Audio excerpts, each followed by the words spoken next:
Hello there, guys, and welcome back to my channel for some breaking news. My apologies that I'm a little bit later than a couple of others, but I was literally in the process of getting food as the news came out, and I was like, well, I still need to flip and eat because I hadn't eaten yet. Do you know what I mean? I was very stressful, but we are now all here. We're going to have a wonderful discussion of 5 people. Not quite often, not very often. We got 5 people on my channel, so I hope you guys are into it, but there's, somewhat limited things to talk about. So 5 people, it's going to be a lot of fun. So if you're new here, please be sure to subscribe, hit that like button. That would be wonderful. I'm not sure yet if I prefer this layout or the other one. Put it in a chat which one you prefer, ladies and gentlemen. Regardless of that, I didn't expect to be streaming anymore today, Sunday, the day after we lost to Aston Villa. Brilliant. Cheers for reminding me, boys. Chelsea have sacked Graham Potter. Big news. No, huge news. And I'm not really sure what I think, because obviously we all heard the news last night of Fabrizio Romano that there is, talks ongoing and stuff. So we all kind of saw it coming, but I'm not sure if any of you saw it coming quite this soon. Pice, I'll start with you. Thank you for being on the channel as always, mate. I appreciate it. Like I said, we were all following the news last night. But did even you see it coming today? At that time, obviously, at some point during the day, maybe there was a few whispers. But in general, did you see it coming today? Because I thought it would happen after Liverpool rather than now, if I'm honest. Yeah, well, I had a lot of different discussions with people last night privately, and I came to the conclusion that I think it would be after Liverpool if he lost. I think the reason why I didn't think it would be so soon was because we had a small turnaround, and I didn't really see who would be taking in charge for us. But obviously now we know it's going to be Bruno Saltor, the former Brighton defender, and I believe most of his coaching staff are actually staying from what I've read until a new coach has joined. But yeah, I mean, it's a shock and it's not a shock at the same time, because I think it's a shock of the timing it came. I mean, 8 o'clock on a Sunday night is very random. Yeah. It was very quiet all day, and a lot of journalists were saying, look, this is, they're still behind him, that type of thing. His pressure's increasing, but usually you get some sort of imminent thing where he's going to be sacked. I know there was obviously discussions last night, as Fabrizio said, and today as well. So yeah, something has definitely changed though, because I know for sure it wasn't the plan to sack him today. So I don't know what changed, but something changed. And we'll probably get loads of stories coming out over the next few hours, days, weeks. But yeah, my personal opinion. I think he should have been sacked after Spurs. But he stayed on. What's funny is Villa, if you just look at it as an isolated game, we lost 2-0, but we actually played better than some other games that we drew and lost, 10,000 times better. So it is an interesting game that they've picked this one to kill him off, but it is what it is, and I'm anxiously awaiting who's going to be our next manager. I'm excited, but I'm also a bit nervous, as always. So yeah, we'll see what happens. Exactly. We will obviously talk about potential new managers soon. Rather than me adding all too much to it, I'll take it to Clutch and let everyone speak, and then we'll get quickly read through the club statement. Not that there's too much to it, and most of you probably will have seen it already. But yeah, we will do that. Clutch, I'll go to you next. I don't think anyone or many people expected it to happen today. Do you still think it was the right decision, a necessary decision? I think it's a decision that should be made. I don't know if before Liverpool was always the best idea, but we've sacked managers in the past on the worst timing. So is it entirely a shock we did it again? Not really. I do think that the next replacement is already lined up, or else they wouldn't have gotten rid of him like that. I think it's already known who they have some sort of inkling. And what would be the proper way to say it? A manager that's already pretty much, they have a good feeling that is going to accept them coming in. Hopefully that's Nagelsmann, but we'll go to that later. I do think now is probably the time. Yesterday we seen just how far over his head that he was when he just didn't have an idea of how to change the situation once they went up 2-0. And at that point, we just sat there for 30 minutes trying nothing and getting nothing in return. So I think it was probably the writing was on the wall. Yeah, it was. It was. Damesh, I'll get to you. I didn't speak to you after the game yet. So what did you make of, well, the decision today and then that being on the back of yesterday? Because like Pies touched on, yeah, we lost, but there were certainly games that we played a lot worse than we did yesterday. So it's like, obviously it's an accumulation of things. We're all aware of that. But there would have certainly been days and results and games that warranted a sack way more than yesterday did. Would you agree with that? Yeah, definitely. I think the sort of turning point for me was, as for most people, was was the Southampton game at home that we sort of lost. Just because of the preparation that we had up until that game and the preparation we had, obviously with the international break going into sort of yesterday's game. And yeah, I definitely agree with what you guys have said about sort of the performance yesterday. Even though we didn't win, I thought we performed relatively well at times. But at the same time, I think I mentioned that we were quite fortunate to be sort of 1-0 down at half time. Obviously, John McGinn hit the bar. Ollie Watkins had a sitter as well. We could have easily been 3-0 down with those like sort of chances sort of going for us. But at the same time, we just don't bury our chances. We don't take our chances, and that's a recurring problem as well. And that's specifically not the manager, but at the same time, when look at the team lineup and stuff he put out yesterday, having one out and out centre back in the team is just you're basically asking to be sacked when you've got Benoit Badiashile, who came in January, who's performed sensationally for us since coming in. Who else? You got Trevoh Chalobah as well. No one knows what's going on with him as well. So these decisions that he's been making are all on him. And fair enough, we can blame the players, which is understandable. We can, but at the same time, Graham Potter's picking these players week in, week out, and he's making these decisions. But yeah, just on the decision itself, like obviously all of us are glad this happened and stuff. But I honestly don't think it'll be an easy road for us for the end of the season or going into next season, because it's kind of the way that we're going to have to sort of refresh and recoup or sort of some of our ideas as well of the different types of players that the next manager wants. For example, like say if it is like an Nagelsmann or Pochettino, then they might not fancy players like say like Mudryk or Madueke, and we've already brought these players in for Potter, so it's going to be another cycle of sort of having to offload players that the manager doesn't want. But at the same time, he might actually like players like, let's say, like Denis Zakaria or Trevoh Chalobah, who haven't been picked under Graham Potter. They might come back straight into the team. So there's the plus side of that. But yeah, we definitely needed a refresh in management, because honestly, Graham Potter is just he's generally the worst Chelsea manager ever. Like I've said to a lot of people, like on private message and stuff, like he's taken that title off AVB. In my opinion, he's generally the worst ever manager we've had at this football club. And yeah, I'm all for a process and stuff, but when there's nothing to back, there's nothing to back. And since Potter's been here, obviously stuff has gone against him, but at the same time, stuff has gone for him as well in terms of the January market as well. So and yeah, no sort of manager will have the kind of backing that Graham Potter had in January. So yeah, all in all was the right decision. I obviously wish him the best wherever he goes. If he goes to Spurs, I generally wish he doesn't do well there, but just generally as well, just that sort of respect of, okay, you're not good enough to manage a club at Chelsea, but I do think you're adequate enough to manage, say, like a level like Spurs or like Leicester, for example. But yeah. There you go. Fair play. Aaron, I come to you last. My apologies.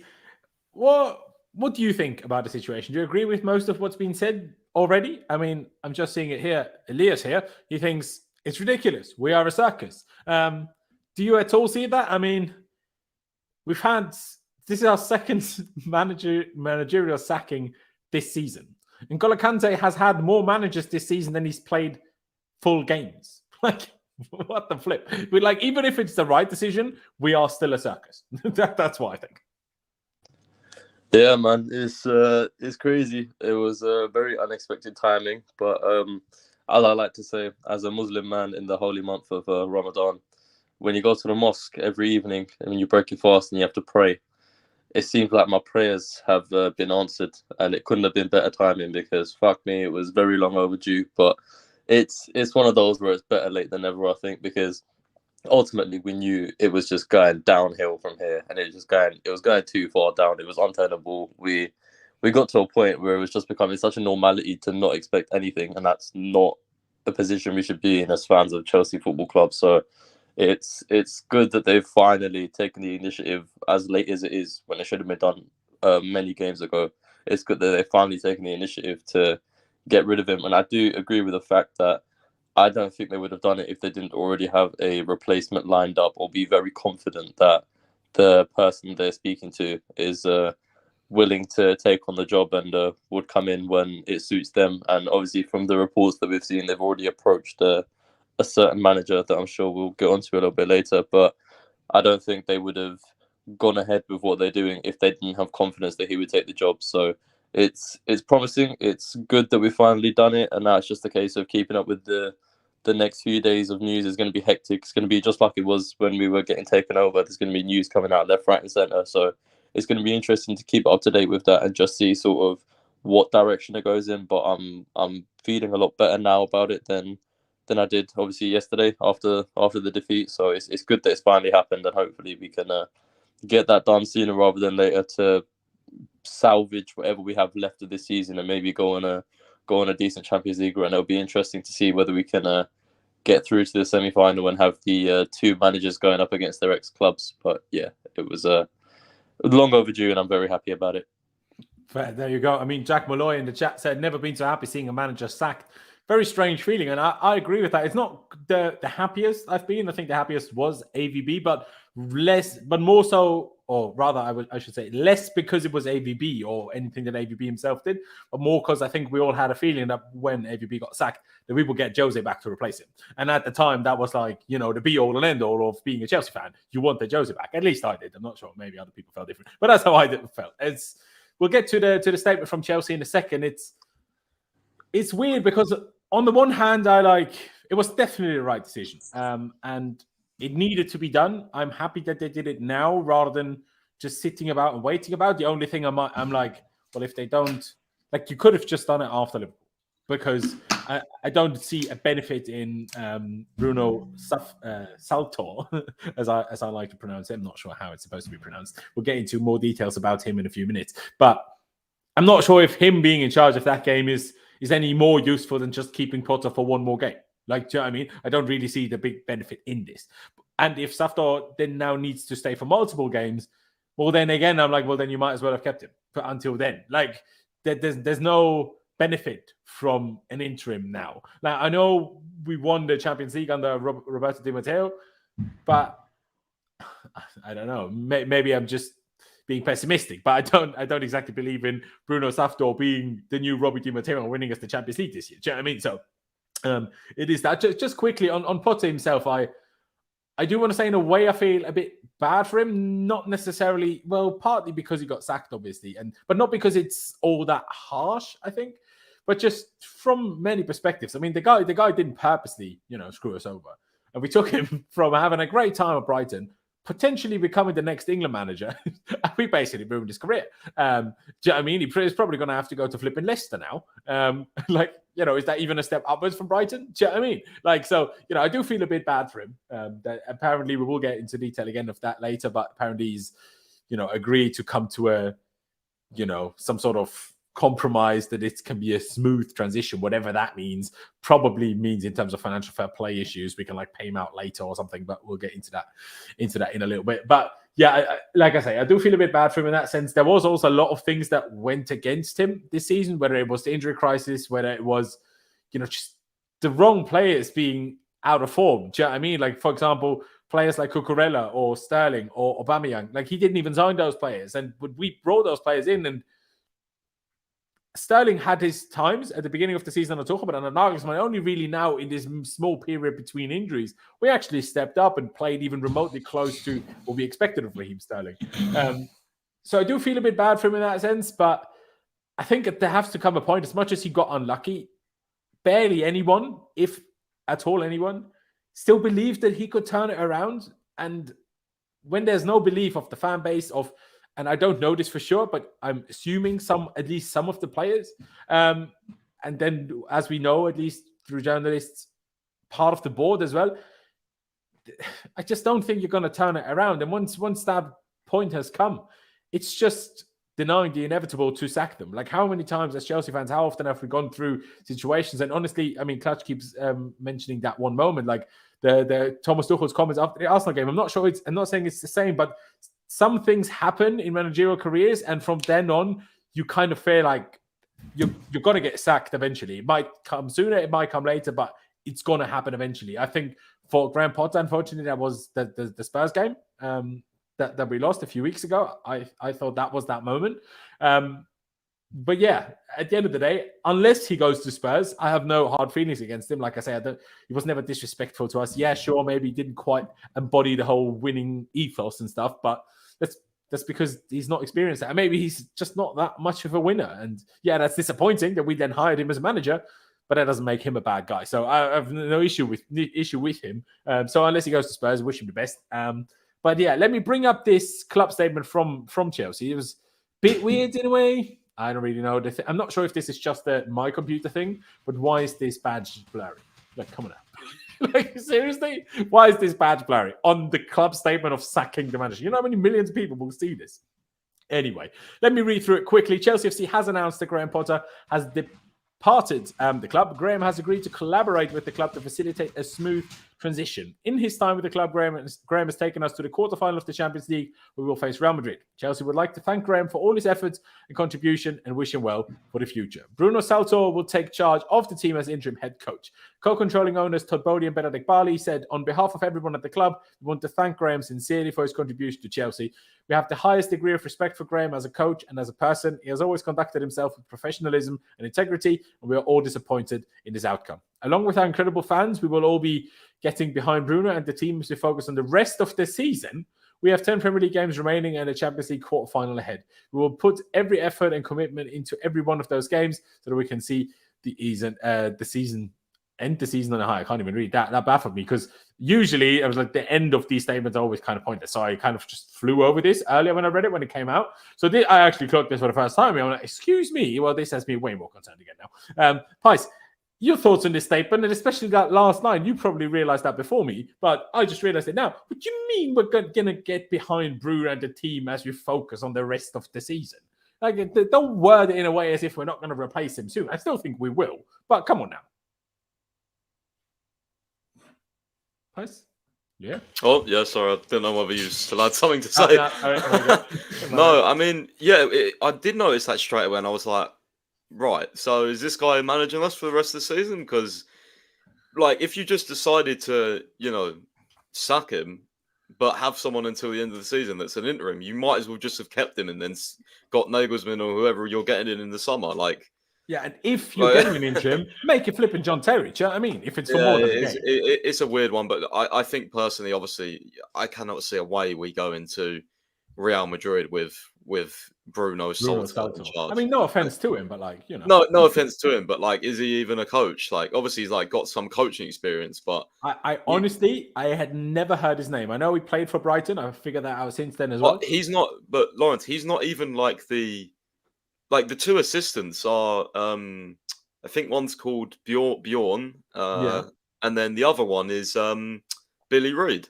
Yeah. They were Potter's two main assistants. So how can he joined along with Potter? Do you know that when he? Yeah, he did. He joined right at the very start, but like I've seen him in training pictures and stuff. But he's not even. Was he at Brighton with Potter as well? Yes, yeah, he was. Yeah, but he's not he's like a proper Brighton legend. He played until he was like 40. But for coaching, I don't know.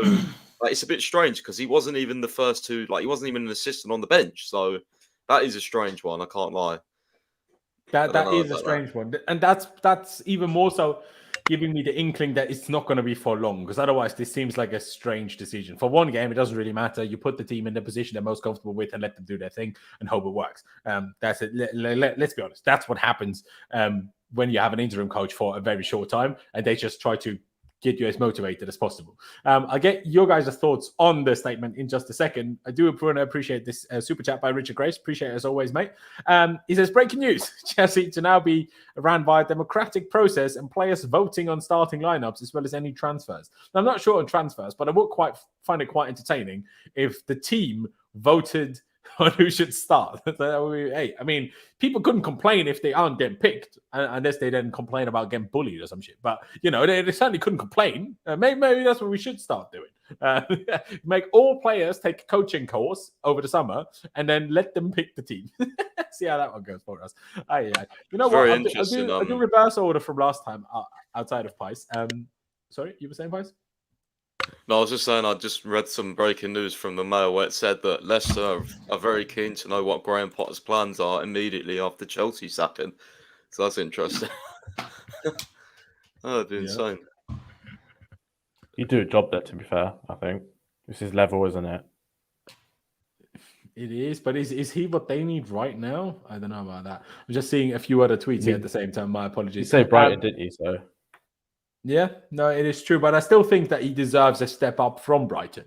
I think that. Not everyone might think that.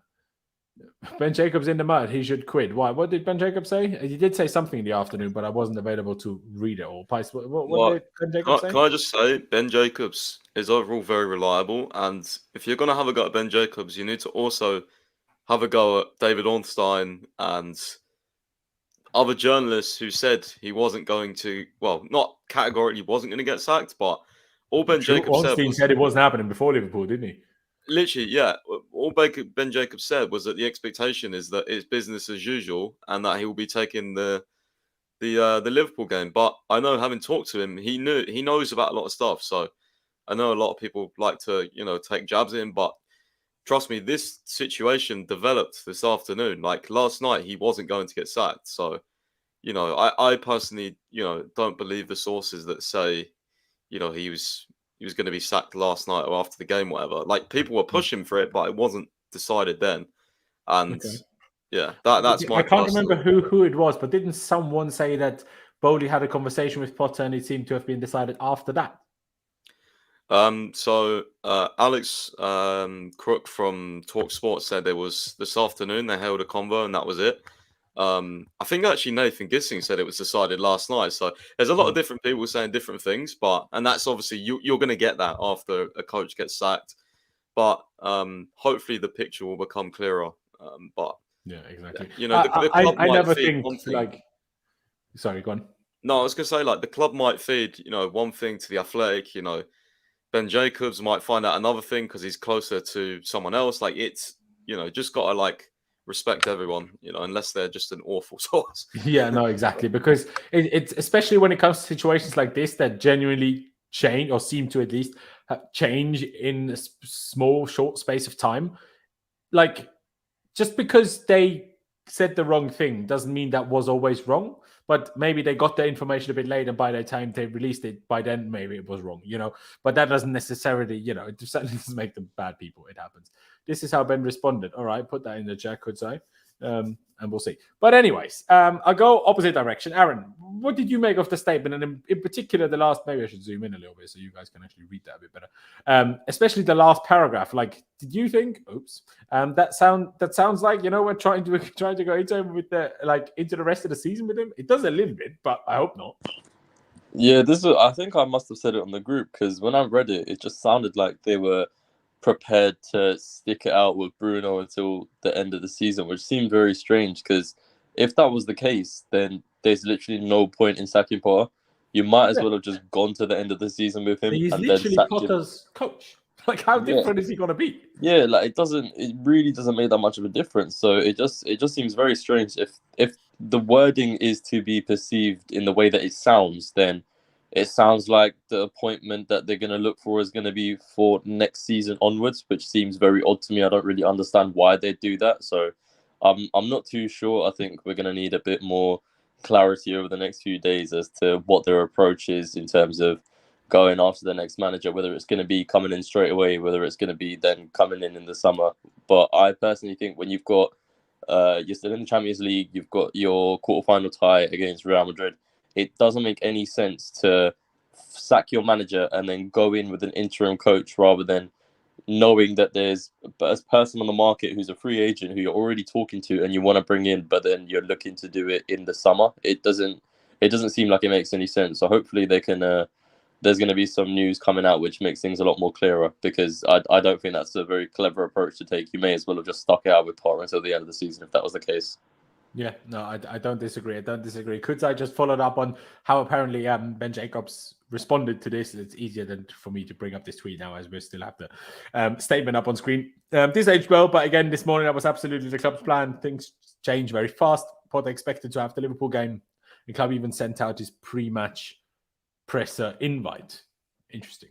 That is, again, makes it very interesting. Oh, that's a great point. They literally confirmed on the website or something that he was going to take the press conference. Like, this has been decided in like the last few hours. Like, this was not the plan last night or even this morning, I don't think so. Because they did send that out. Then again, like, it could have just been the PR guy that's, you know, in charge of the website, and he didn't really ask anyone if that's actually happening or not. Like, I don't know. Well, then he's going to get fired as well. Well, but maybe. But like at the same time, if he's not told, he does that ahead of every press conference. Then, you know, if he's not told, don't do it. Then he's just going to do it, I think. But obviously, I don't know. But yeah, Richard says 3 coaches in a season. We have to be aiming for a record at this point. I wonder what the record is actually. How many managers in one season? The record is. Kante has completed less games this season than Chelsea have had managers. Exactly that.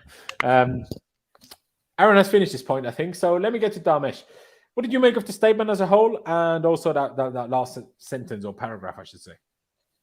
Yeah, it's weird because I swear it's pretty much the same sort of like the statement as we've seen like in the past with like say Tuchel and other managers, but I'm not really looking too much into the last bit, even though it could be true that Bruno will obviously be our gaffer for the end of the season, till the end of the season, sorry. But yeah, I just don't see the point if that's true, but I'm not really looking too much into it in a way. I do think we'll find the adequate replacement for Potter right now. I think from all the stuff, obviously, that Pies has been tweeting and other journalists have been tweeting about how we're actively searching for someone and pressing hard to find a manager and stuff. So I just think it's like a proper sort of like PR stunt just to sort of have a name out there, because if you're not going to say who's like, if you're going to have Bruno, if not anyone, then I think a lot of fans will be questioning, like, oh, who's going to be taking in charge until we find a manager? Then is it going to be one of the assistant coaches, or is it going to be one of the other coaches that we don't know about? So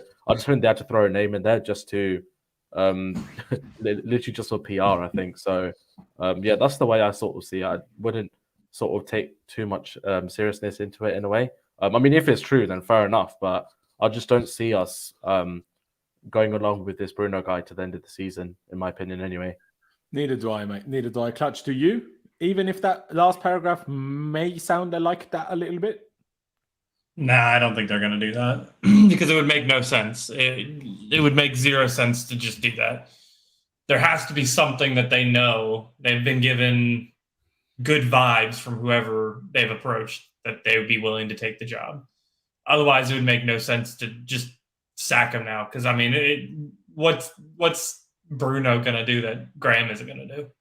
So, no different. At this point, I think they were just putting words on the paper, getting this thing done so that way they can move on to see who the next manager is going to be. And I hope it's a certain someone and not Luis Enrique, like somebody in the chat once. But he is a man's man. Don't you worry about it. Shout out to Carlito, my guy. Let me bring up a different slide. Is that the one? Because this is the one that does sound a bit more negative. Now, we will get to a few more positive ones in a second. But by Matt Law, obviously, as you can see through Pice, check him out on Twitter and his website, obviously. Lauren Stewart and Paul Winstanley led the final decision. Sources say it will be an exhaustive process to find the next manager.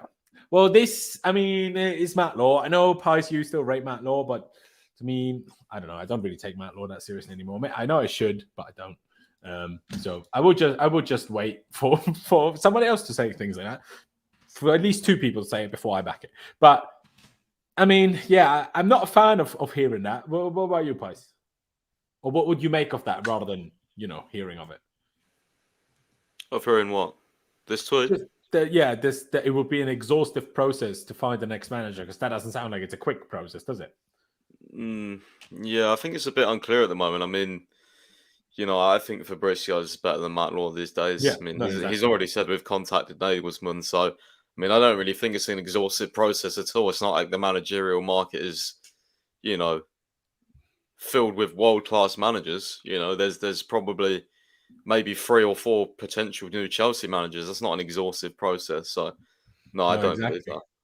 Exactly. It seems like I haven't read the article. I'm only going by the quotes I've seen, but adding this one to it as well, again from Matt Law, saying Telegraph Sport understands stunned and worried Chelsea players contacted their representatives on Sunday night, many having found out by the club statement. I don't know why, like, what benefit does Graham Potter, does Matt Law think siding with like the kind of poor Potter and everything's now bad situation? How does he think that will benefit him? I don't really understand, because like what? So first we hear the players are unhappy with him, and now the players are.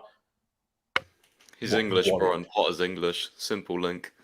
Yeah, but still, what benefit does he get out of that, though? Do you know what I mean? I like, think it's the more next of isn't English. Or Matt Law loves to argue with people as well. No, So I think this is more of just him trying to like.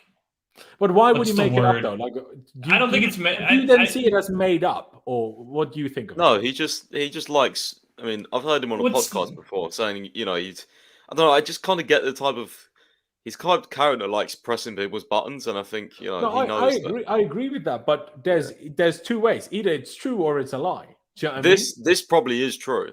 Some of them, but again, like he says, stunned and worried Chelsea players. Like he says, Chelsea players. Well, yeah, but like how many of them were stunned and worried? You know what I mean? Like it's a bit. Probably poor Enzo.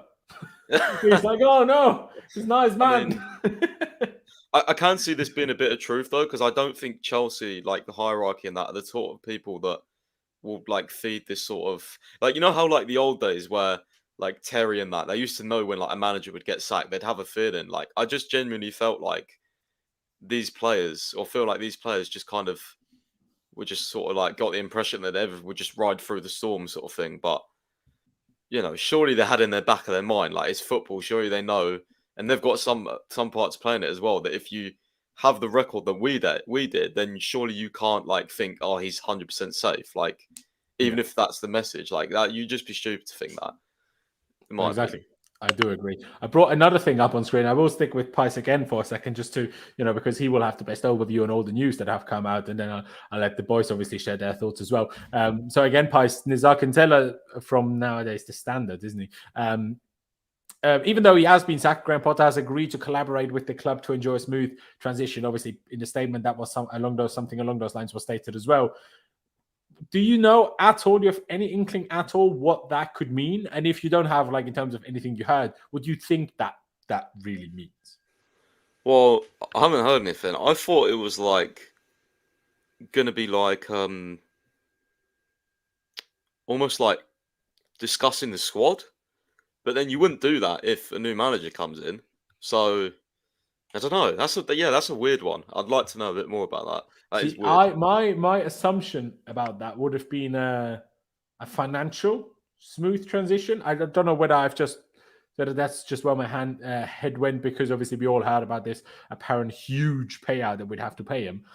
But you know, maybe, who knows? Maybe there was a clause in his contract, if he's bottom half of the table, there's less payout. And since yesterday we're bottom half, maybe it's, I don't know. But I don't know, because obviously with our whole financial fair play thing, I'm not quite sure how directly manager payoffs feed into that. But I guess it just minimizes your revenue, I suppose. So in that sense, you make less revenue if you have to spend more money, regardless on what it is on, even if it's not player transfers in general. Maybe it's like paying the payout after, or in what's the word I'm looking for? Why can't I think of it? You know, in installments. Sorry, that's the word. Maybe it's that. That's where my mind went, but it's not like I have any proof for that. Do you know what I mean? Do you see that as possible, Price, or not really in your mind? Sorry, but I didn't really catch the last bit you said. It's so good. Basically, now I got to remember it myself, what I literally was just talking about. Not just that I thought of it as a financial thing, you know, that maybe he like agreed to get the payout in installments, or after how we have the financial troubles, and after June 30th or whatever. Yeah, smooth transition though. Like, what does that mean? Like, transition to what? Like, I don't know. That's maybe just the fact that he's letting us keep Bruno, because if Bruno is in general gonna stay in Potter staff, maybe that's part of it. Because I'm not sure who reported it again, but I saw it somewhere. I think that aren't more coaches than just Bruno staying, and Bruno is just the one that's going to be in charge? Yeah, no, more coaches are apparently staying. Yeah, maybe that's also part of what this smooth transition is. Maybe. I don't really know. I mean, otherwise, I'm not going to ask all of you guys now to try to guess about this. Maybe I should have brought up the picture. Just said the Athletic have just said the new hierarchy was taken aback by the level of anger fans showed when things got awry. At the Athletic account itself or a different one? Article, Simon Johnson. Okay. We're going to get the article up now. But that is interesting. If you tweet it, let me know, then I can bring it up on screen. Yeah. But that is an interesting one, that. I think. I don't know what everyone else thinks of this. So, what was the next tweet to bring up? You know what? Before I bring up another tweet, let me get your boys' thoughts. Let's bring up a picture of Bruno Saltor. Let me just sort that out. Just remember, the last time we had a bold interim manager and won the Champions League, so it's not all bad. I mean, it is true, but do we want him to stay? Until then, that's another question. But Aaron, give it Bruno at the end of the season. That's it. We'll be all right. I mean, we've got Bruno Saltor now, but realistically, we all kind of want Nagelsmann, don't we? Like, we all want Nagelsmann. Well, I say that. Do we all want Nagelsmann? I mean, according to Fabrizio Romano, we have already approached Nagelsmann. There was also a report somewhere. I don't have this up on a tweet now, but I forgot what I was saying. Sorry, my mind is all over the place today. Have already approached. No, what is wrong with my mind today? Flipping out. I think you need some water, bro. Sorry? I think you need a glass of water, bro. Go get you one. Maybe I do, but I need to let someone else speak for a second. I mean, we want Nagelsmann, but do we want Nagelsmann? That's the question I was going to for Aaron. Is Nagelsmann the clear first choice for you, or is there anybody else that is on a similar level in terms of you wouldn't mind either type of thing? Sorry, was this for me? Yeah. Yeah, it seems like the better option as to what's available to us, because there's obviously been links with other names such as like a Luis Enrique, Mauricio Pochettino, but I think just in terms of the project we've got going on at the moment and sort of what the general consensus of the fan base is, when you look at it, a lot of people are more on board with somebody like a Julian Nagelsmann, and the fact that they've already approached him as well shows that they must see something in him, especially with Christopher Vivell working with him at Leipzig. So I feel like it is pretty much an inevitable at this point, with the fact that they've already approached him and he's got previous ties to people at the club already. I can see it happening for sure, but I think it's just a case of looking at the manager market we've got out there at the moment, and there isn't all that much on there. So it's one of the better options that we've got, but I'm not sure if it's true that I read something about Todd Boehly not actually knowing who Julian Nagelsmann was. So there must have been a lot. I mean, would you be surprised by that, realistically? Yeah, so there must have been a lot of influence coming in from Christopher Vivell, and I think it was Paul Winstanley as well, who wasn't particularly on board with Potter. So I think with them pressing to get him out of the club, I think they'll be more than pushing for Julian Nagelsmann to come through the door sooner rather than later. So I feel like that probably is the best option that we've got. I mean, it's just that, it's not just about, I think the problem here isn't necessarily that Chelsea aren't going to want Nagelsmann immediately, or that we're not willing to, give him whatever he, like, find a compromise in terms of, wage, contract, whatever else. I think the question is more, will he not want a little break? Because the way it was reported, at least out of Germany, is that he was surprised and not particularly best pleased by getting sacked by Bayern. So who knows, maybe he will not want to take over immediately. Damesh, I'll take it to you. Real quick before you say is Nagelsmann the first choice in your mind? Sorry, Clutch, what are you saying, bro? You go for it first, bro. What are you going to say? I just seen a thing from, what's his name on Twitter, the Pletty guy. Pletty goal, yeah. Yeah, he basically just said it was Nagelsmann's original plan to wait till the summer, but things can change. Yeah, and we have to call him. Yeah. Sorry? He just said things could change on Monday because we have to call him if we want him, basically, which is obvious, but yeah. Well, yeah. So you have to call someone. Shock at that. But surely if we want him, I mean, Fabrizio said we already approached him, so that could tell us, I guess, we already did call him. But yeah, Damesh, is he an easy first choice in your mind, or I mean, or obviously, like, I'm not sure if all of you guys or how many of you guys saw it, but Carlito obviously was like, Luis Enrique is the man. Do you know what I mean? Like, is there a second choice in your mind? See, looking at the options, like, it's weird. I've looked at this post on Odds Bible, just the list of managers that are obviously odds on and stuff. Obviously, like, some of them are very unlikely. Like, for example, Frank Lampard, Jose Mourinho, very unlikely. There's obviously De Zerbi. There's on there Zidane, Mourinho, Poch, Enrique, Rodgers. Then you've got John Terry on that list as well, and Nagelsmann. And just look at that list. Like, for me, there's no standout. Of sort of the point with what Aaron said, where I think with the players that we've got, I think Nagelsmann would be best suited to us. But there's not a name out there where I'm screaming from, like, yes, go and get him, go and get him. I think for, like, the convenience of the players we got, I'd be more inclined to go Nagelsmann. But I think you'll have to get me on side quite quickly, to be honest. And that's just my personal opinion on it. But yeah, I mean, we'll see. Nkunku coming in as well next summer as well will obviously be a big factor as well into sort of him coming to the club as well, possibly working with him again as well. So yeah, at the moment I'd probably say Nagelsmann, but I don't know what you guys think of Pochettino. Like, I personally wouldn't mind, but at the same time he wouldn't be my first choice. Fuck that guy, honestly. I don't want that guy in my club. The only way you should go for Pochettino is if he can somehow convince Harry Kane to come over. You know what? I will actually agree with that. Would work. Bro, because we can just then get Kane, tie him down on a 5-year contract, and then sack Pochettino and get a new manager. There's too much Spurs, man. Come on.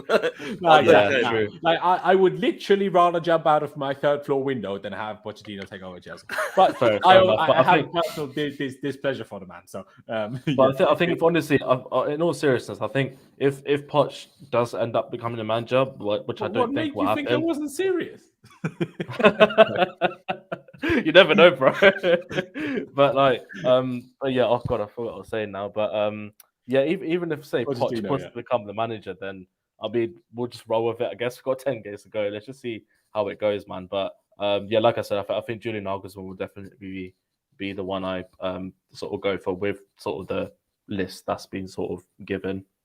There you go. I will bring up a tweet that I guess has to do with Nagelsmann as well in a second. Clutch, your thoughts? Is Nagelsmann the clear first choice in your mind? Yeah, he should be, at least. I mean, I've seen people talk about Zidane. Zidane's never coming. Get him out of your head. It's never going to happen. And also, like, is Zidane the guy to take over a transition team with like loads of 21-year-olds? Like, we literally signed a 15-year-old today. Is that who should, like, 15-year-old hasn't even seen Zidane play? Like, the younger these players get, the less of respect and iconic status Zidane will have. Do you know what I mean? If you want a man manager, Zidane is the only choice. He is the literal best man manager I've ever seen. That's not named. Absolutely, by far. But so when we talk about a man's man, that would be Zidane. I don't want Zidane. I want Nagelsmann. He's shown he's 35, so he's going to come in. Thiago Silva is going to be older than him, which is funny and hilarious at the same time. But that screams a little bit AVB to me, and that did not go well. So because I remember everyone making a big deal out of AVB being younger than Frank Lampard at the time, and well, rightly so. But then obviously, that went the way it went. But sorry, continue, bro. Yeah, I think at his age, he's shown that he can tactically change things when things are going awry. So I would prefer him out of everybody, mostly because, there's like 3 managers in the world that I'd actually want right now, but none of them are going to come. Pep? Yeah. I would go for Jose just simply because I love Jose, and then Ancelotti. All right.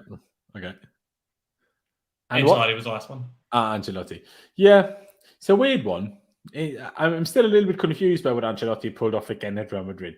Makes me think I'm not sure whether he would do that again, because at Bayern it didn't really work. Then obviously we all knew what he did at Everton, but obviously Everton is also a difficult club. But then he goes to Madrid and wins everything again. So I'm a little bit confused with that one.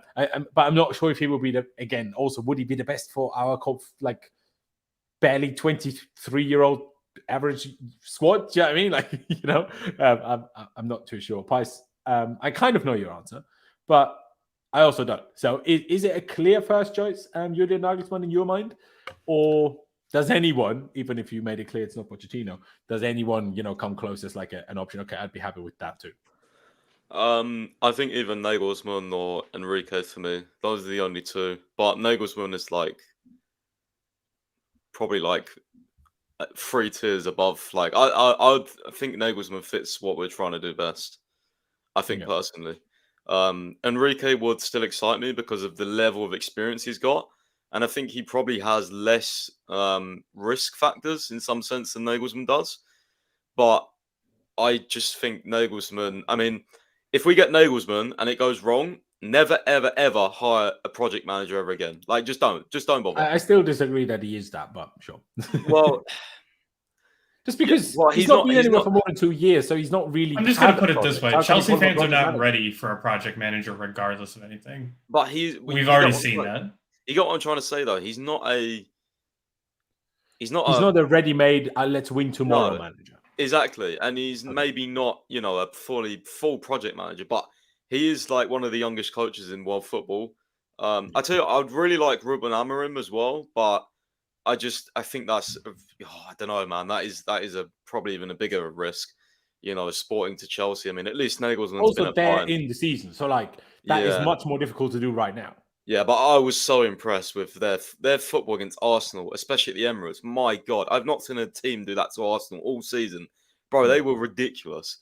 Yeah. So I'm very impressed with him, but it's a hard one because I feel like whoever comes in is I feel like there's going to be a point, especially because I feel like it's going to be a young manager where they're going to be testing the fans' patience and stuff, but I think this is a huge appointment because there is literally no way in hell that they sack the next guy after a year or something. There's no way in hell unless they do some they already look bad now, sacking 2 managers in however many months. They have to get this next appointment right. It's literally it's so big. It's such a big appointment for the future of our club. It absolutely is. It absolutely is. I do agree. Obviously, I've brought it up on screen. Christian Falk from Germany reporting that understand that Chelsea had a preferred option for Julian Nagelsmann compared to Tottenham. So I'm already a fan. Not that I wasn't already before. Already. Let's go. Exactly. Exactly that. Let me bring something up that you, I think, mentioned earlier, but now I can bring it up on screen. That the hierarchy was taken aback by the level of anger that the fans express when things go awry. What do you think of that, Damesh? Because to some extent, not even to some extent, to every extent, I agree with this. But not that I'm taken aback, but that I'm like, why is this happening? Stop, calm down. Partly, but part of me also feels the opposite way, where I'm like, well, that's just how it goes. I think the only thing I will say is that sometimes, yes, as a club, we can aim, we can want to always win and always be first and always win a trophy. Yes, of course, we always want that, and that is still our football club.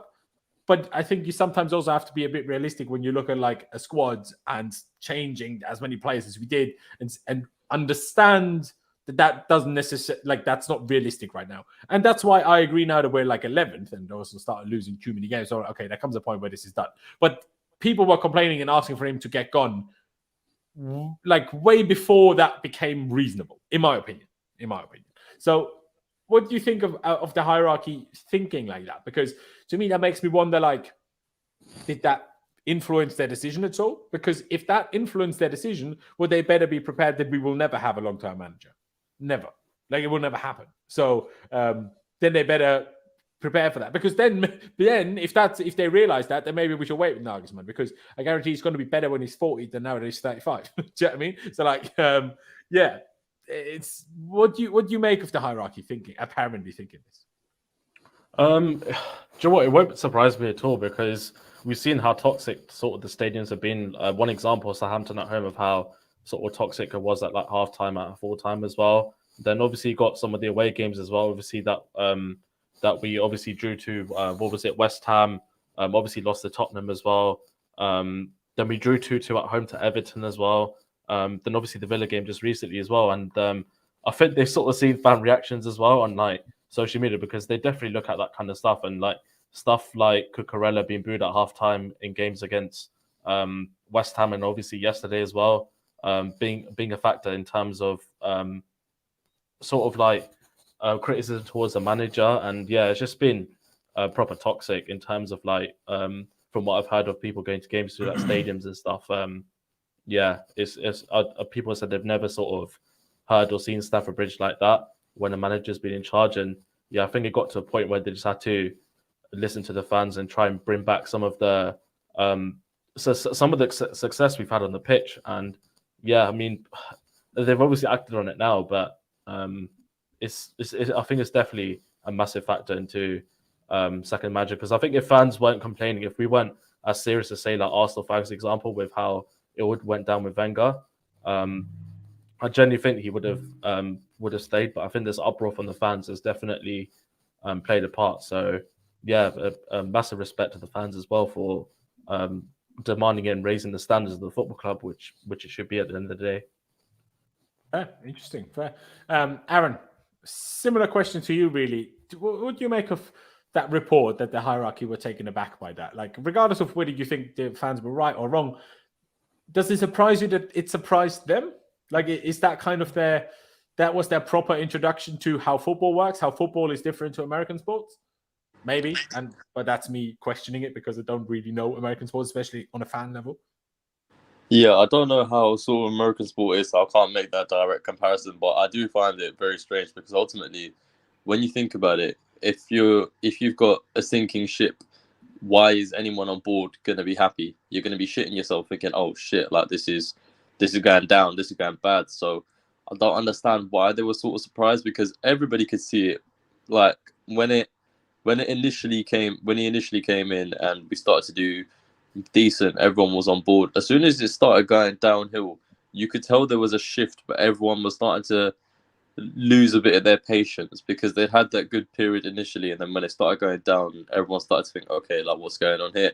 And it gradually got worse and worse and worse. But the fact that everyone was rattled up and very annoyed, and there was a lot of anger and hatred towards the situation that we were in, some of it being directed towards the ownership for not taking any action earlier, I don't think it should be much of a surprise. Maybe that's their wake-up call, their reality to not even football as per se, but sort of the English culture and how things work over here, because it might not be like that in America. They might be more patient, they might have a different outlook and perspective on things, but here it's very ruthless. And especially when you're at a club like Chelsea where we're serial winners at the end of the day. This is what we've been accustomed to for the last 20 years. So it shouldn't come as a surprise to them that everyone was quite unhappy and it was getting very toxic, but alas, it was. So it does beg the question of what could you really expect the situation to be? Like, I don't really know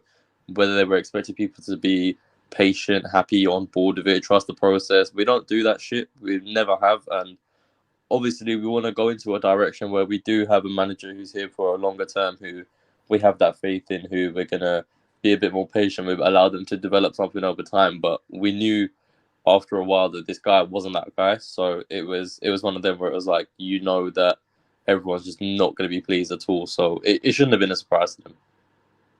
Yeah, there you go. I mean, fair enough. Clutch, how do you see that? Like, does it surprise you that it surprised them?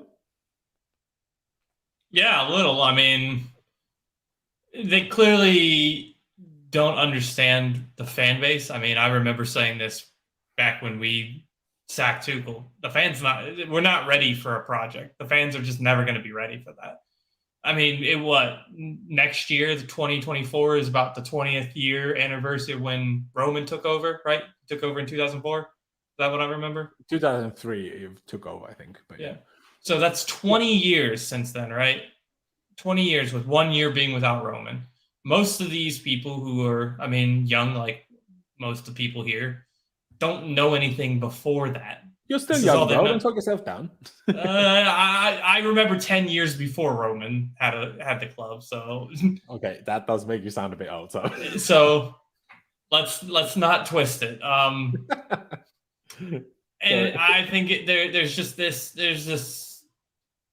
I've always said this. Nobody was patient enough in this fan base to wait for what would a project manager would mean. And I said it back then, it's going to take pain. It's going to take losing. It's going to take things that this fan base they can't handle. They can't have a losing season. If that meant, although I at will the end say of the this day- season was bad. Like it's been the worst since 1993. Like that is bad. yeah, Let's it not is. kid ourselves. It was real bad. I'm not saying it's not bad. Yeah. But to get to good parts, you have to be ready for the bad. Now, No, it's probably better. agree It's with probably you, better. but I think Put it this this is way. worse than bad, bro. There's certain This is worse yeah, than bad. like there is certain limits to how bad it is allowed to get. Bro, Do you know what I mean? And that's we've what I took thought some after Spurs. Europa That's why I'm League like, okay, seasons, this is though. too bad. Go on, sorry. No, like Clutch, do you genuinely just think this is a bad season? This is a catastrophic blow up of a season. This is the worst Unless season you win the we've Champions had League, then no one gives a ages. shit. But The difference between me and you is I don't expect shit right now, and I haven't. Once they started saying, "Hey, we want a project," I was ready to start losing for a while. I was ready because I know what a project means. It does mean that, bro. No, it because you have does not. to figure shit out. It's not No, just it does not. you will Mate, never that's have a the table. manager come in, bro, and then just take you to success, but then also be that That's project not- manager. that's not what Everybody people will be think the project short-term is. success. That's how No. that works. That's what we've No. literally done. That is not what people let want each in other a finish. project. Let each other finish. Sure, Can you sure. finish your point and then let Pice reply? So Unless you're already done with your point. no, I've already finished. Okay, sorry. Then Pice, what did you want to say?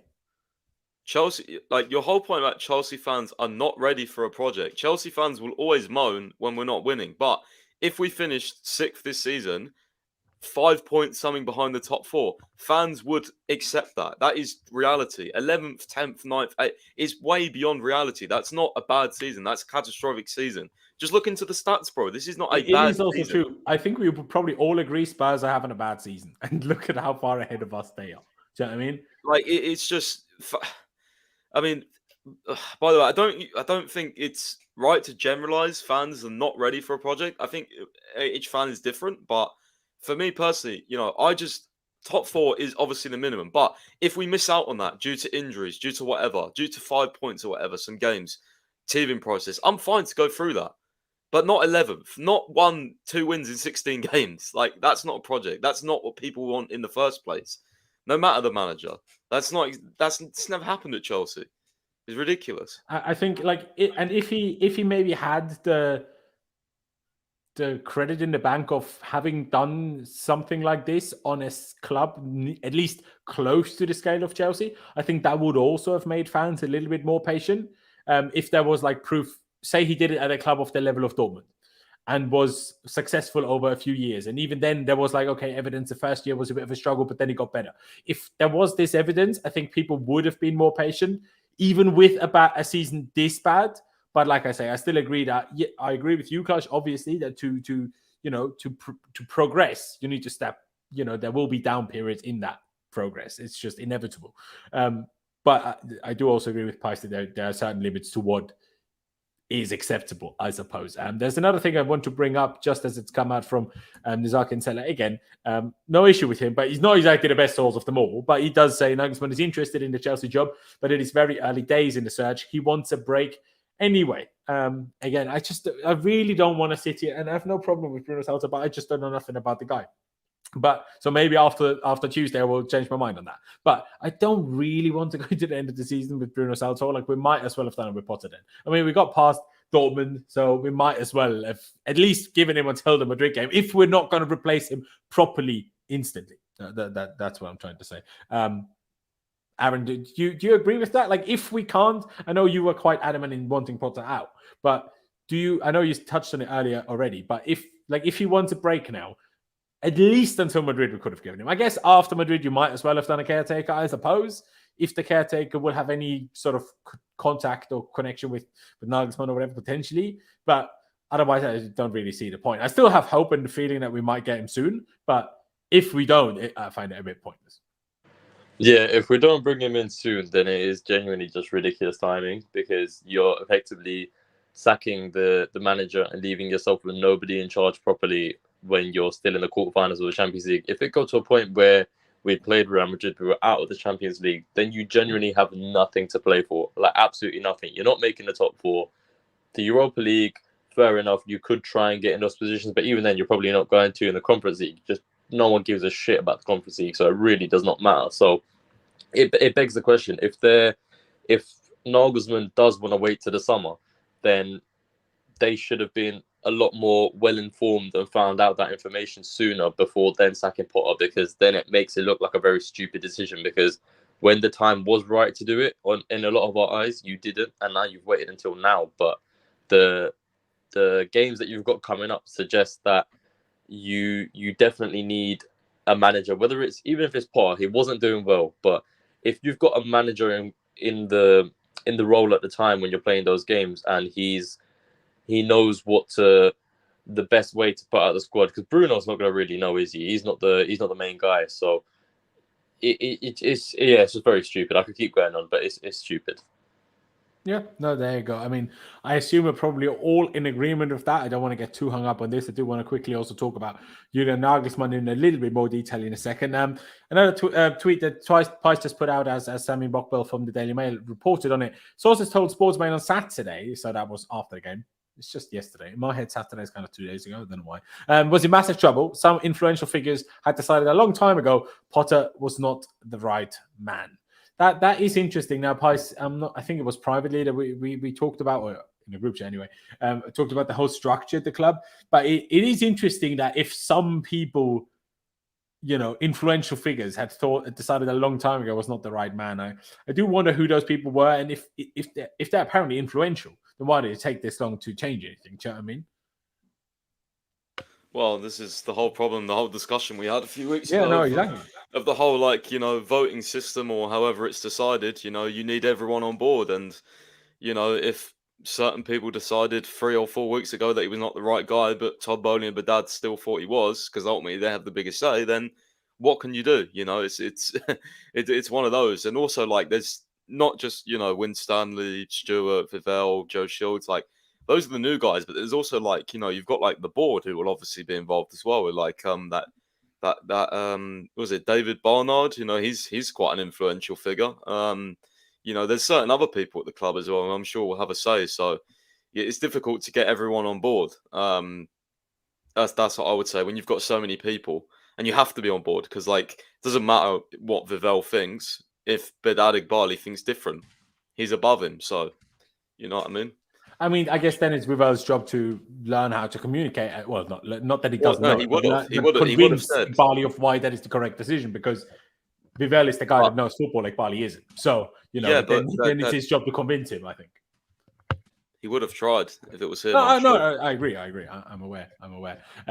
I just saw a tweet from Liam Toomey, which I thought was quite interesting, and maybe we could touch on that before we go more into talking about Julian Nagelsmann. Liam Toomey obviously has been on the channel before, so shout out to him. He says, by sacking Potter now, Chelsea owners admit one of two things. One, they dismissed the Champions League winning coach to appoint a guy at vast expense who wasn't good enough, or they created a set of conditions, mid-season hire, huge player turnover, etc., that made success impossible. I'll start with you, Clutch. Do you agree with Liam? Is it one of those two things? Is it maybe both? How do you see that? And if it is one of those two things, what is your opinion of which one of the two it is?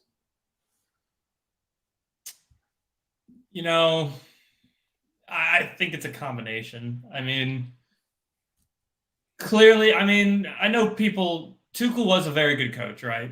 But we act like when he was gone, or when he got sacked, that his record was insane. It was no reason to be sacked. He had every reason to be sacked. So it's not entirely true. Now, maybe they should have gave him a little bit. I agree with that. But at the end of the day, they thought Potter was the guy. They just got it wrong. That's it. Sometimes you get things wrong. So I don't really think it's, at this point, they're just admitting they got it wrong, which I don't find that to be a problem. No, that isn't a problem in a way, but it is also a problem because, it's an understandable thing to maybe happen, as you take over in a new, line of work, shall we say, even if they've worked with sports clubs before. Every sport works differently, especially in a completely different functioning continent. So on the one hand, yes, it's understandable. On the other hand, it's still us as fans we suffer from their mistakes. So that is obviously a little bit unfortunate. But yeah, hit the like button. So whether you dislike Amit and use that as a reason or just for other reasons, just hit the like button. That'd be massively appreciated. And subscribe if you haven't already. Damesh, what do you think? Is it one of these two options? Is it both? What would you think of Liam's tweet? I guess it's a bit of both. I think more So more leaning towards the first one, if I was to pick one of the two, but I definitely agree with both sort of points because when you have the sort of caliber and experience that Thomas Tuchel sort of had with obviously winning the UCL with us, winning the Super Cup, winning the Club World Cup, and obviously his record at PSG, winning trophies there, and at Dortmund as well, and Mainz as well, what he did with Mainz as well. So, yeah, I guess when you look at it on paper, the drop off from that kind of manager winning stuff to someone like Graham Potter, who has he won a trophy before? With Östersund, he won the Swedish Cup. Okay, well, a trophy is a trophy, isn't it? But at the same time, it's not really. You can't expect him to win, I don't know, the German league with the Swedish club. So you have to be realistic. No, definitely. But like, yeah. So like Clutch said, I think they just got it wrong, and they've obviously admitted it now. Well, I don't know if they've actually come out and said, "Oh, we've got this wrong," but obviously sacking Potter now is their indication that they got it wrong. So.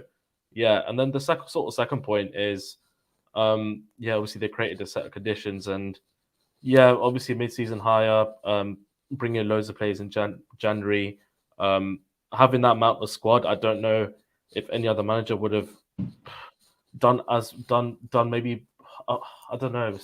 It's a tough one because I definitely think a different manager with those kind of players still would take us above 11th, but at the same time, I don't think it would have improved that much in a way, because having 33, 34 players in the squad is definitely unsettling, like regardless, even though these are top international players, regardless of how they sort of perform for Chelsea, but for their own sort of nationalities and stuff, they've done really well. So, I'd say I lean more towards the first point than the second point, to be honest. Fair dues. Aaron, do you agree with Darmesh, or what do you think? Yeah, I completely agree with everything you said, to be honest. Fair enough. Kept it short and simple. Pice, do you agree with the boys as well? Hey, no, rate it. To be fair, rate it. We're 5 people. We can't all sit here for half an hour. He said, "Deal or no deal." Deal. I've said enough already. I don't want to take up too much time. No. Hey, we appreciate you, bro. It's good thinking. It's good thinking. Pice, though. Do you agree with Aaron and Darmesh as well? I can't lie, it's breaking up a little bit, so it's hard to hear. Well, do you agree that it's the first point more so than the second point in terms of Liam's tweet? Wait, you said the first point? Like, do I agree with it? Darmesh and Aaron said the first point, yeah. Chelsea's I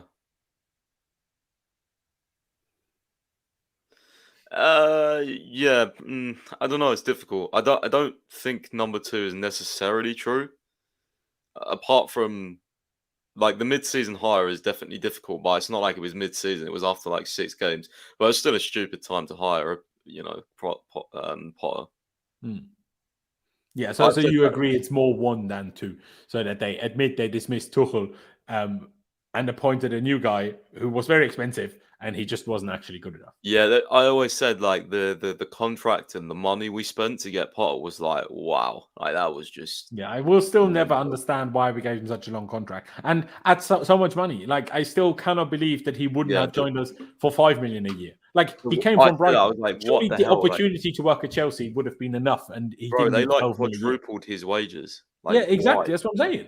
It's almost like, even if you gave him $5 million, you would have given him a raise by $1 million a year. Like, most people kind of would bite your fucking hand off for $1 million a year of a raise. It's a lesson to the ownership as well, I think, as well. Just to like, whenever they sort of approach managers or go for managers that are within the job already, I don't think they'll go for this kind of approach again. And that's sort of like their own learning curve at the same time as well, because it's the first time they obviously bought a club in England as well. So yeah, I mean, we sit here and like, even when we complain about some of our transfers, blah blah blah. Let's not pretend that every one of Jose's transfers from 2003, not Jose's, Roman's transfers from 2003 to 2005, let's not pretend that they all worked out amazingly. Do you know what I mean? There was some better ones. We signed Steve Sidwell, right? Let's not forget that we signed Steve Sidwell. And there's plenty others. But yeah, I sit more in the middle than you seem to do, or I can't fully row or clutch there, to be honest, but slightly more in the middle, if I'm honest. Simply because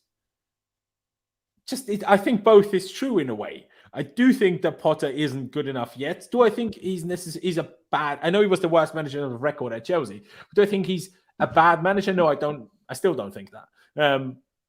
maybe he wasn't either. It's ready or just not the right type of guy for this level of club. Maybe he's never going to be that type of guy. May well be the case. You know, you need to be a certain kind of person to run a football club where the expectation of winning is so high. Like, you need to be a little bit probably mental to handle that kind of pressure. It's got to be difficult for anyone, I assume. But I do agree that the success was made very difficult, not purely by everything that Boehly did and the owners did, but partly, obviously, additionally to all of those reasons that Liam mentioned, add the injury crisis to that. You know, add an injury crisis and changing a whole squad. How are you ever gonna succeed? It's even going to be difficult to see real progress and process, because due to the injuries, we couldn't even when Potter would have wanted to. I'm not saying he did, but even if he would have wanted to, it was always difficult for him to stick to a similar side for too long,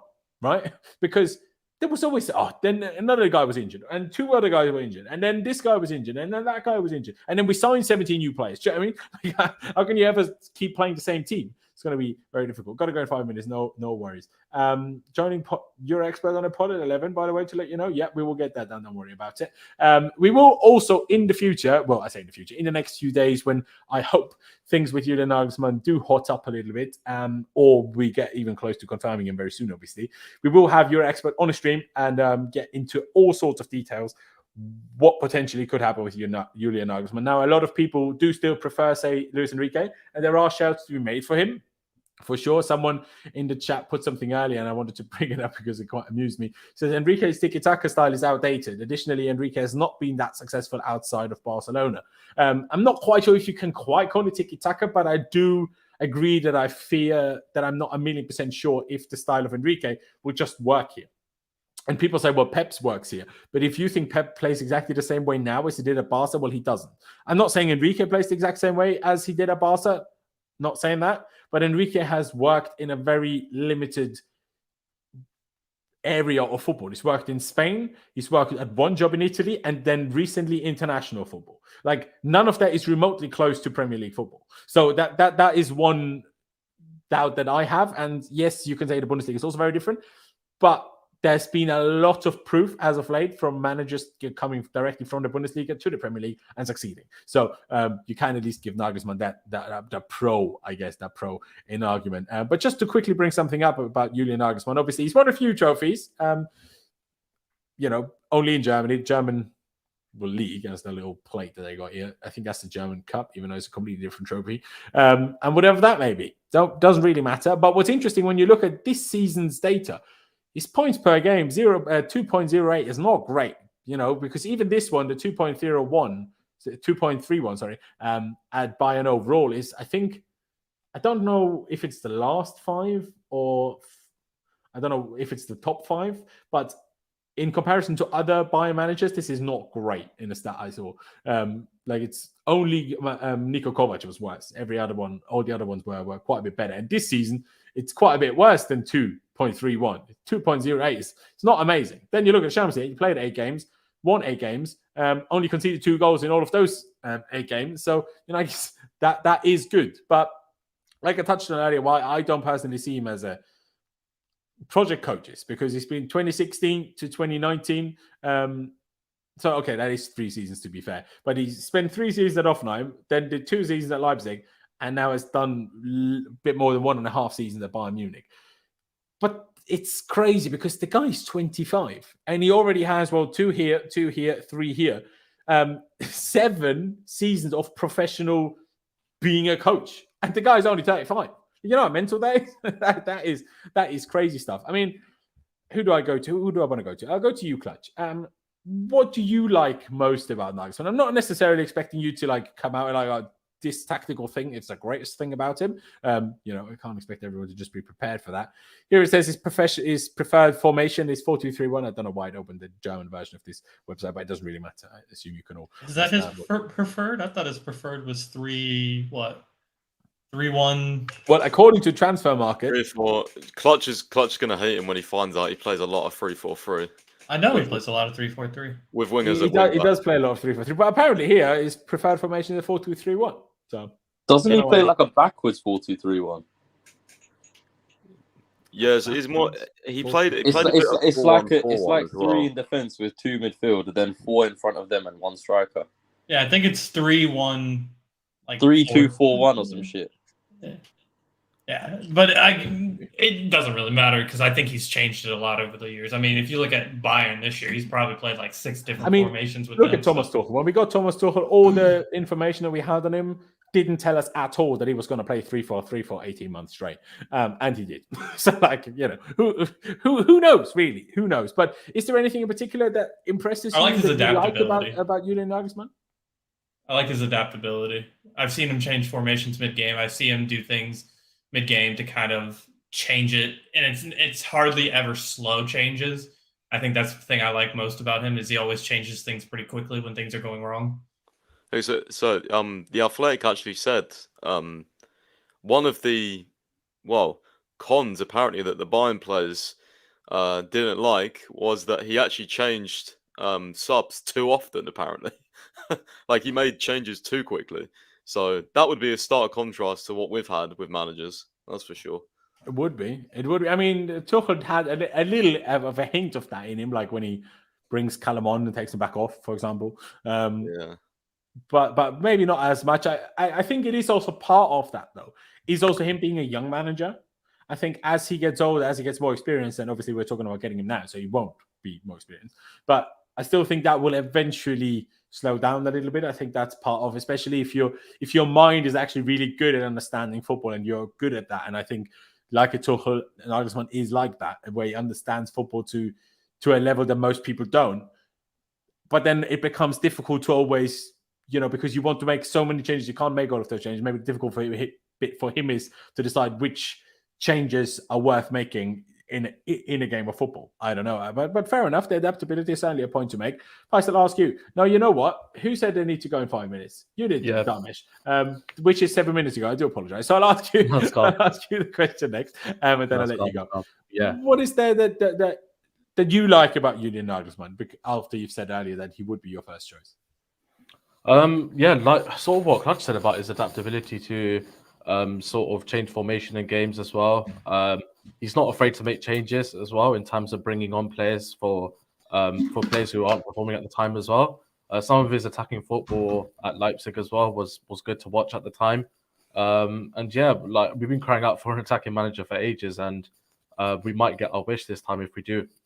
End up getting Julian Nagelsmann in. So and yeah, he's I know obviously a lot of people don't take notice, but am I right to say he has won a Bundesliga, right? Or yes, last season. Yeah, so yeah, he has. Yeah. So I just got confused of what. And he won one German Cup at Leipzig as well. Yeah. So, I mean, he's one up on pot already in terms of that. So yeah, it's just a wait and see with him, and then yeah, I think we'll learn more obviously towards his first sort of game, his first sort of setup, see what he does with the players that the massive players that we've got in the squad. So yeah, that's my sort of view on it. Fair enough, Damesh. Thank you for giving us your time. Appreciate it very much. Big up, boys. In a bit. See ya. We'll chat to you soon, bro. Cheers. Aaron, question to you before we slowly close this one out. What in particular do you like about Julian Nagelsmann? I never really know where exactly it was from, but that is very flipping close to Austria. It's basically already in Austria, in Germany. So, I like him even more now. I quite like, I seen a clip of him in an interview, and he was sort of talking about his sort of main philosophies in football, and I quite like what he stands by in terms of thinking that having a number 6 is one of the most important things within any squad, because that's sort of makes my point. For God's sake. Sorry, man, but yeah, it's he talks about having a number 6. He talks about the importance of the goalkeeper and the importance of a striker, and I think a lot of those points, although they might sound very basic, is sort of all the players we have signed in the last 8 months, none of those play in those positions. Yeah, that's the funny thing. But that's what the summer's for. But it's sort of the ideas that he has surrounding football, his philosophy, the way he sees the game. I think I resonate with it quite a lot, because that's exactly the same things that I think are wrong with us at the moment. So by bringing in someone like him and seeing the ideas that he has and what he'd want to address within the squad, I think it'd be that the perfect appointment that we need in terms of getting those players in and then being able to play to the style that he wants. Yeah, fair enough, to be fair. I mean, CFC Blue says, can't wait for him to come to Cobham on his skateboard. I'm here for it. Sorry? I'm here for it. Yeah, see, that's what I think. I don't know if some people genuinely have a problem with that, but I think that's funny. Mate, I like do the that. fact that he does that. You try and do that on the London roads with the potholes. You'll break his leg before he even gets to manage a Well, I game. don't know. Maybe he'll call Kante up in the morning, pick me up, but then he's just going to get pulled along by Kante on his Mini or something. Do you know what I mean? Like, Bro will go flying in a massive pothole. this is what I'm imagining now. Nagelsmann getting pulled to work by one of the players on his skateboard. Oh, that is funny. But Pies, I know Aaron has now kind of stolen your thunder and stolen your point. But do you want to elaborate on that point? Maybe extend it to something more or something different than Aaron said. Yeah, I was going to say, him saying the number 6 is the most important player on a football pitch is, aligned with what I think as well. I think it is the most important position, especially with the teams that have won the Premier League over, the last 10 years. They will have a very, very good defensive midfielder, number 6. So there was never their best player, though. Huh? Their number 6 was never their best player, like the most impactful player for sure. I think is definitely the most impactful position. I don't think you win a league without a world class. Oh no, I absolutely, I 1,000,000% agree. But it's just like, it's not like Rodri or Fabinho or any of them are City's best players. Well, I know Yaya was manager we had that one of the 6 Yaya played kind of in midfield for City. You could also argue he was also the best player. That's number 6 is allow the other players to be the best players. That's the whole point. So. Yeah, I think. I mean, he's just a bit like I don't know what it is about him. He's just a bit like. Actually, I don't know if that's the right word. I was gonna say like quirky, but yeah, like he's just adaptable. Like, yeah, I like some of his interviews. I've watched quite a few of his interviews over the last few days. He's got really good English. And I think some of the people that said like. Apparently at Bayern, he didn't really, coach a lot of young players. Well, at Leipzig, he definitely did. And when he was obviously at Bayern, they don't have loads of young players anyway. Whereas if he joins us, our whole thing is around, building around young players. So they wouldn't hire him if he doesn't want to work with young players. So I think that point that I was seeing was quite, irrelevant to me. And also, like, he's not really, you said, obviously, Leipzig for 2 years, Bayern for 1 year and stuff like. But I think Leipzig, he would have been, happy to stay for much longer. He was doing really well there. But obviously, when you're doing so well in the Bundesliga, inevitable, really, you're going to be the Bayern manager at some point. So, yeah. And I think a lot of the reporting is that, obviously, Bayern had been long-term admirers for Tuchel and they didn't want to let him go to Real Madrid. So, they pulled him asking if he'd already, agreed to go somewhere else. Yeah, I think... I don't know. I don't know whether I believe that Nagelsmann, what Bild was saying, hey, deserved to be sacked, or this and that. But yeah, I mean, the results definitely didn't say so. But the Bild said he deserved to be sacked. Well, there was the Bayern board member literally said, the style of the player had decreased or something like that. I don't know, man. Then I've seen 5 Bayern players come out already saying there was never anything wrong and that sort of thing. So yeah, exactly. I don't know. I mean, another thing that, in my opinion, you need to read into that, especially into this one, is not having Lewandowski anymore. And also, this one will have been affected, by this season's points per game ratio, right? Because he was the first Bayern manager in 10 years on that had to not only do without Lewandowski, who was one of, if not the best striker in Europe, but without actually replacing him. And I think at Bayern, they kind of don't really understand that happened. That's how their board acts. They act like nothing's changed. And I'm like, you realize that the guy who you decided was good enough to be your second choice striker last year is now your first choice striker and you didn't buy another striker. I feel like they're not really aware of that. I'm not sure if they had ever planned to use Respect Mudryk, bro. Sorry? Respect Chupa. But it's not even whether I respect him or not. They signed him when they had Lewandowski with the plan of him being backup striker, no? So, it's like I say, I don't know if they had planned to use Mane up top or anything, but yeah. Well, I was reading actually, just on I can't remember. Was it Aaron who said about the striker point? Yeah. Yeah, he said not he said, but I saw an article. I can't remember where it was from, but apparently he hated using a false 9 so much because he had tried Mane there, like striker, like false nine. Apparently, he hated using that so much that he just played Choupo-Moting. Like he's one of his favorite players because like he always wants to have like a proper striker. So I think And I think that might still include Havertz more than it does Aubameyang personally, because I think that means for link-up play, and Aubameyang don't have that. But anyway, if people care about what I like about Nagelsmann, to be honest, a lot of it has been said already. It's less the adaptability for me. I think for me, it's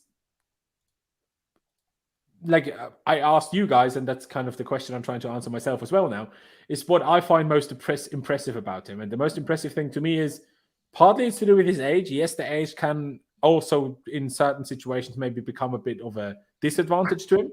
But the fact that he is 35 and has already 7 seasons of professional Bundesliga football as first-team manager under his belt, and obviously before that being under-19s coach of Hoffenheim, and being assistant coach of Hoffenheim, as you can see at the bottom.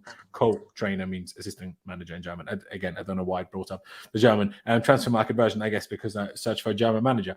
But to get that respect, to walk into the Hoffenheim first team, who they were languishing in a relegation fight at the time, to walk in there and get that level of respect, and that manage to get that team so riled up and working together to get them, I think, to 6th by the end of that season, and then in the Champions League qualification spots the season after. I think they lost to Liverpool in the last round of qualification that year, actually. And that's then the year that Liverpool won the Champions League in the end. So that's what I find most impressive about him, that at his young age, he's proven maybe even if it didn't work out at Bayern at the end, the same happened to Kovac, the same happened to, Flick quit, but there were still similar issues. The results were going down a little bit. They were knocked out of the German Cup and this and that. The points per game weren't as good anymore, all sorts of reasons. And that, Heinkes is maybe the one exception, but it happened to every manager, even including Pep Guardiola, that apparently there was some issues by the end. That's just the rotation at Bayern. And Bayern, in that sense, aren't too different from us. No matter how great we think a manager is at the beginning, they all have issues by the end. Name me one of all our greatest managers, other than Carlo Ancelotti, who didn't have issues by the end. They all did. That's just how I think it goes for most managers, unfortunately. But I think, him having proven to have control of teams in that order, but working his way upwards. Yes, it was in one country, in his home country, but still working his way up like that, to me, at that young age, is the most impressive thing about him. And in my opinion, only bodes well into that. And I also would like both of you guys, Aaron or Pice, to send me whichever video you were talking about Julian Nagelsmann there. I'll DM it to you on Twitter. Thank you, because I would like to see that as well. One last question I have to pose to all of you guys. The one big benefit that I think we all agree on for getting a manager, ideally Nagelsmann, in our opinion, now or as soon as possible, rather than only in the summer, and I think, Pice, you mentioned it earlier, is the fact that he can take a look at the squad with the huge squad clearer that we need in the summer and have his input on that. Now, I think to a large extent, regardless of who the new manager is, they shouldn't even get an input. Ziyech should get gone. Aubameyang should get gone. Certain individuals should just get gone. Azpilicueta should just get gone. Regardless of which new manager comes in. And I can't be bothered for a new manager to come in and slow down our squad clear out again, because that's what we've been doing for the last 6 years. Every time we were ready to come to a squad clear out, before we ever got to the squad clear out, we sacked the manager, and then we didn't have a squad clear out. So that better not happen again now. Do you agree with that, Pice? In terms of bringing in a manager now?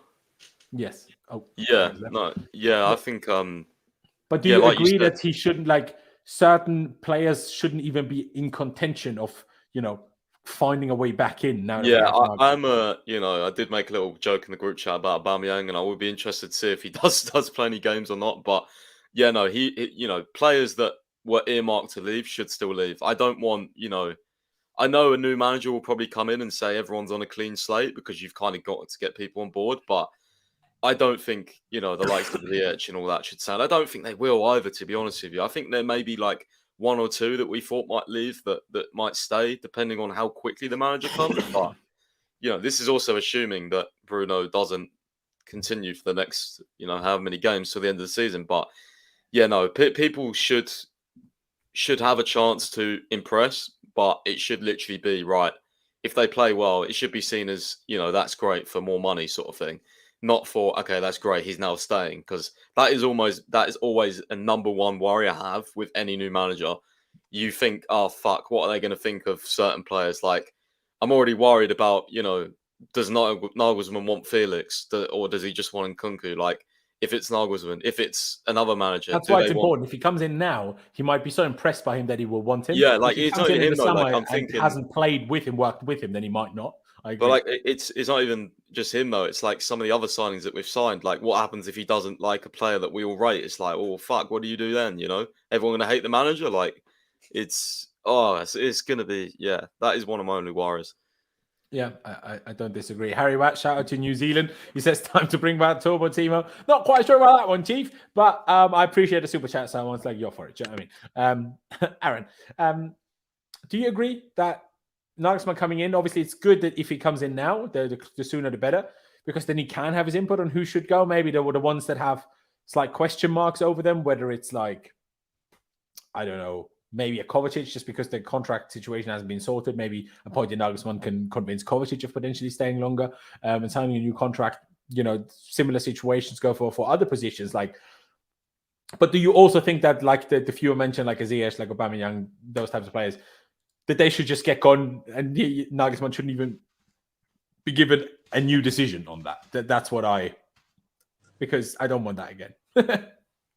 No, I completely get what you're saying. I think it's one of those where when the club and the hierarchy have the discussions with Nagelsmann about the job, that's the conversation that should be had then, in terms of giving him that outlook of the squad, saying, okay, here's the squad that you're going to be working with. Who out of the squad is players that you are comfortable working with, who you think suit your system, your style, your philosophy, and who isn't. So then it gives the club a better indication of sort of what their objectives are going to be in terms of looking to get rid of people, in terms of what positions they need to address in bringing in, what kind of targets that he has in order to sort of make it the best sort of experience for him, give us the best possible opportunity to move in an upwards trajectory with him. So I think that's going to be very important for them to have that conversation in the time when they're looking to appoint him. But it's really just hopefully they've learned from their mistakes and they actually sort of address it. Sorry, you guys smiling away there is really, really making me laugh.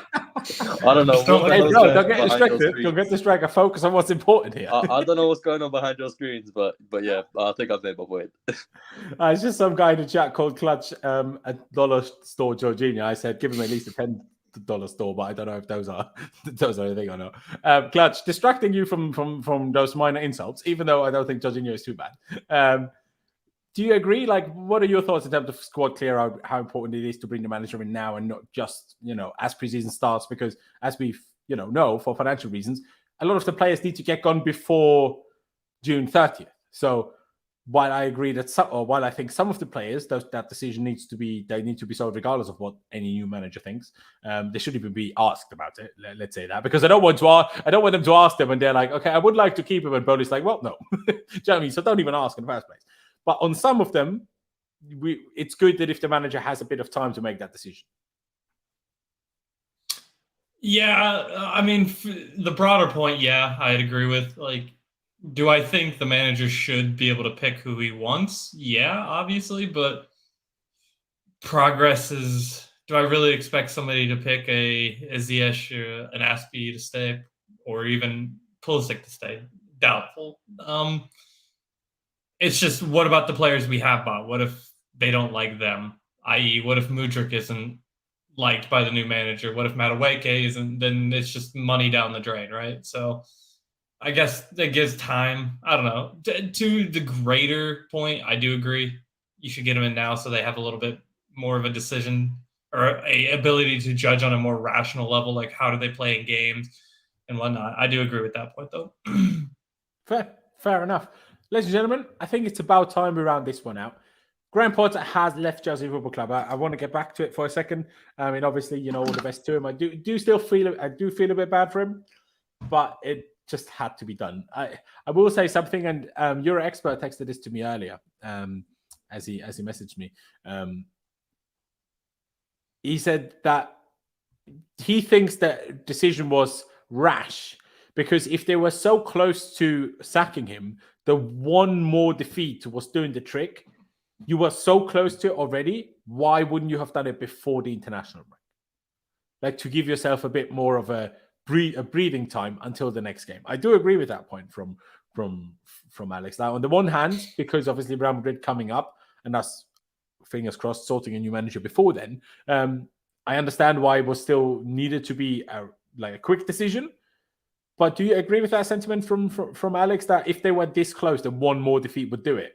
Might as well have done it before. Or was it just an unfortunate timing of the way our results were, how we were so bad for weeks and weeks, and then we win 3 on the trot, and then we get one draw in which we were a bit unlucky just before international break. Like if that bad run had continued until the international break, I think then we might have pulled the trigger then. But because the way the results were, I think it kind of just, it kind of contradicted itself a little bit and does make it feel slightly harsh. Do you agree? Me? No, Pice, sorry. But I did say his name first.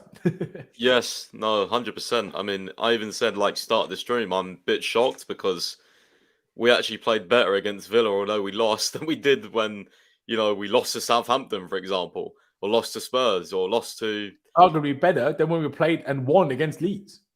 Yeah, 100%, in my opinion. We won off a corner header. I don't think we had as many shots as we did, nowhere near as many. So how many games did we go without a shot in the first 70 minutes? Bro, I thought this was going to be done ages ago. But at the same time, they were apparently unhappy with Tuchel in pre-season, and then they sacked him after Zagreb, and we all thought that was weird timing. So clearly they just don't really know what they're doing. But yeah, hopefully they let, as soon as the football people want a decision made and they're in collaboration, can Badiashile and Boehly just not argue with them? Can they just let the football people make the decisions? That's why you hired them, right?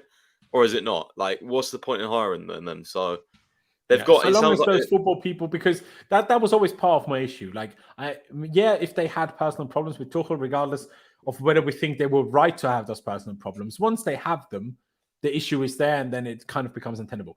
And I do agree. I think it was Harry Sartov on Twitter. I saw him make the point of, do we think that our ownership tried hard enough to make things work with Tuchel? And that I agree with, that they didn't try. They could have tried harder to make it work with him. I think that. As much as, yes, he did things wrong in the summer, and as much as he, maybe wasn't always the easiest character to be with, and if they wanted certain things from him and he didn't want to do that, if those reports are even true, we don't know. They also tried to tell us that Rudiger was bullied towards the youth players. That seems to not be true in the end. It just comes back to the owners, doesn't it? That's what I'm basically trying to get at. Where I'm like, why? Did you try hard enough? Did you try hard enough? So, like Pice touched on earlier, this one they better get this one right. And they made the Potter hire before having hired all of these other football experts, whether it's Revell, Paul Stanley, all of these guys. Winston McCauley, I think his name is, or is it Winston? Oh, Kyle McCauley. Kyle McCauley. Before, now that they've hired those guys, now I feel a little bit, I've trusted it a bit more that the next decisions will be good decisions. Because, like I say, at the time it was kind of, I don't know who advised them at the time. Who advised them to get Potter at the time? Not because I question it, because I think the whole world thought and was in agreement that Potter was a good manager, and potentially a manager with a big future ahead of him. But I do wonder who exactly advised them. But yeah, ladies and gentlemen, we're going to round this one out. Appreciate all of you guys for tuning in. If you haven't already, please be sure to subscribe. That'd be massively appreciated. We're on the road to 20,000 subscribers. And I'm sure there's still a few of you here that haven't subscribed yet. So please do hit that subscribe button. We will bring you more streams in the next few days. Obviously, a Liverpool preview tomorrow, unless there is, if there is managerial news, we will, of course, talk about those as well. We've got Liverpool on Tuesday. So let's see what happens. Big up Bruno's Saltor. I back him, Bruno Saltor for the win. Champions League coming. You almost did a wrestler. There's an old wrestler, Bruno San Martino. That's who you wanted to say. I can tell. Bro, he's Cesaro. Bruno is Cesaro. Bruno Cesaro? Is Bruno Cesaro now? Cesaro, the wrestler? That's what he looks like. Oh, he's no longer called that, brother. But yeah, he's called Claudio Castagnoli. That's his real name. Laurenz, he's Swiss. He's the Swiss guy. Is he? Yeah. Mate, I haven't watched WWE since about 2007. So like, Laurenz, look up Cesaro WWE. He left WWE, but just look him up. Cesaro WWE. Cesaro. Oh, what? Claudio You said Bruno looked Castagnoli like is his current. wait, spell it again. Sorry. Cesaro. All right, wrestler, Swiss professional wrestler. Yeah, he's Hold on. an athlete and a half. He's crazy. Hey, the Intercontinental Come Champion on. right now, he's Austrian. Oh, What? Gunther. His name So is is he Gunther. Swiss or Austrian? Cesaro is the guy you're looking at on the screen is Swiss. The Intercontinental Champion for WWE right now is Austrian. Really? Yeah, his Really? name What's is it called? Gunther. What the flip? How? And his sidekick, what's his sidekick's name? It's something, but he's German and he just acts like a little bitch. Oh, It's so I don't know, what's funny. his name? This is how Austria is now represented in the world. Oh my days! Look at the guy. Don't think of us like him, please. He looks like a moron. Oh, he beats wholesale ass. So Oh, yeah, I'm sure he beats some ass, but like, come on now. Enough of this. But yeah, ladies and gentlemen, like I say, subscribe if you haven't already. Check out all of my wonderful guests down in the description below. Pice's website, of course, londonsfirst.com, and all of their Twitters. Shout out to Damesh as well, who, of course, had to leave a little bit early. But yeah, thank you guys for watching. Up to Chelsea, upwards and onwards, and we'll see you next time.